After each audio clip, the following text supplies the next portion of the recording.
Tuhan bersamamu. Selamat jumpa kembali dengan cuap-cuap kawam Katolik Awam.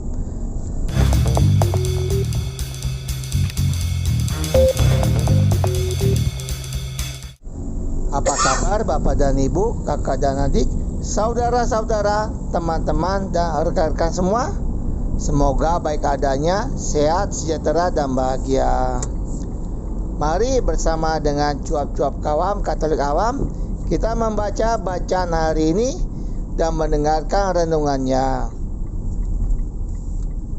Inilah Injil Yesus Kristus menurut Markus bab 3 ayat 20 sampai 21. Kemudian Yesus masuk ke sebuah rumah, maka datanglah orang banyak berkerumun pula, sehingga makan pun mereka tidak dapat.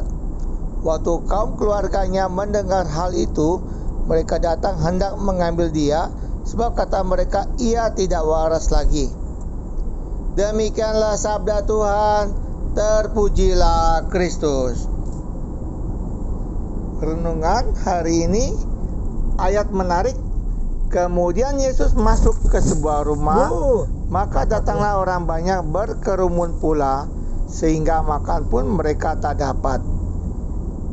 Injil Markus bab 3 ayat 20. Ada yang mengatakan bahwa setiap hasil yang baik selalu datang dari niat dan usaha yang baik. Dari niat baik yang timbul dari hati yang tulus membuat orang berusaha dengan sebaik-baiknya.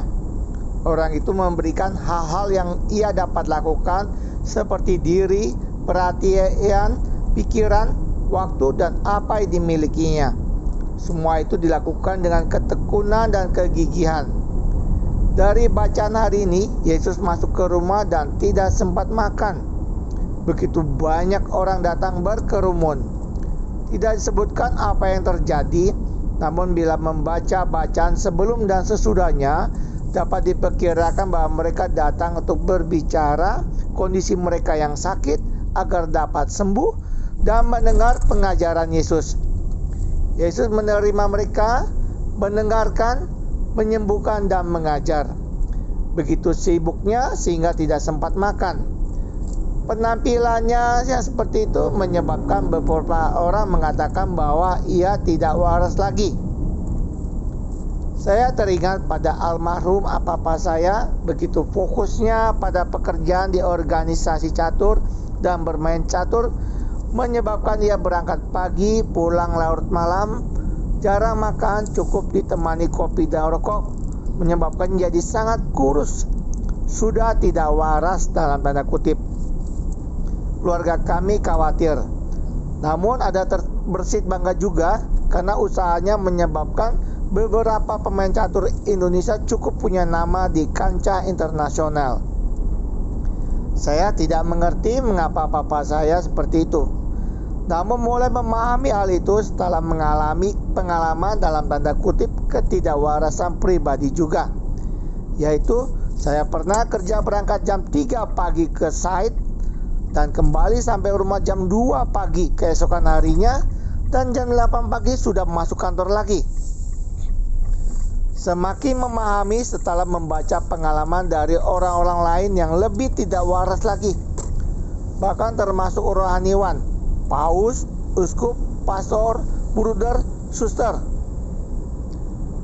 melayani orang-orang bahkan sampai akhirnya tertular penyakit orang yang dilayani dan meninggal. Dari bacaan ini, pengalaman orang dan pribadi, saya berkesimpulan ini menunjukkan kecintaan.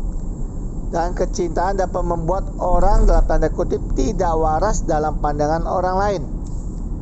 Berarti Yesus anak Allah melakukannya karena cinta kepada manusia ciptaan Allah. Begitu berharganya manusia di mata Allah. Pertanyaan refleksi, dalam melayani sesama dalam kegiatan-kegiatan duniawi dan rohania, apakah saya melakukannya begitu semangat sampai orang mengatakan dalam tanda kutip tidak waras? Yesus anak Allah melakukannya. Marilah kita berdoa. Bapa, terima kasih atas bacaan ini. Semoga saat melakukan kegiatan kami dapat melakukannya dengan cinta yang besar seperti yang telah ditunjukkan Yesus Putramu. Kami serahkan semua ini dalam nama Yesus Tuhan dan Pentara kami. Amin. Berkah dalam.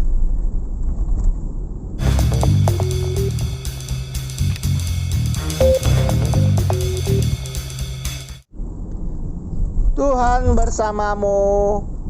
Terima kasih Bapak dan Ibu, kakak dan adik, saudara-saudara, teman-teman dan rekan-rekan semua yang telah turut membaca bacaan hari ini dan mendengarkan renungannya.